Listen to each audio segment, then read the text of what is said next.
ఆయన స్ఫూర్తితో మీరు ఇంకొక వారిని చూస్తే తిరుమల తిరుపతి దేవస్థానంలో అన్నదానం ప్రవేశపెట్టారు. ఒక వినూత్నమైన కార్యక్రమం.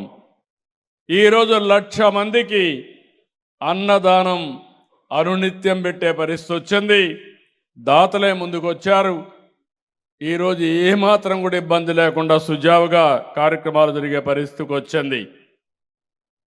అవన్నీ చేసిన తర్వాత ఈరోజు మనం ఆలోచించి మొత్తం అన్నా క్యాంటీన్ పెట్టి రాష్ట్రం మొత్తం దగ్గర 225 ఉన్నాయి. తొందరలో మళ్ళీ ఒక 700 అన్ని నియోజకవర్గాల్లో ప్రారంభించి అన్నా క్యాంటీన్ ద్వారా పేదవాళ్లకు అన్నం పెట్టే కార్యక్రమానికి శ్రీకారం చుడుతున్నాం. ఇదే కాకుండా ఆ రోజు మీరు ఒక్కసారి చూస్తే వృద్ధులకు పింఛను 35 రూపాయలతో ప్రారంభించారు.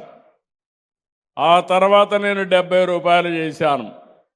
మళ్ళీ నేను వచ్చిన తర్వాత 200 ఉంటే 2000 చేశాం. ఈరోజు 4000, 6000, 10,000, 15,000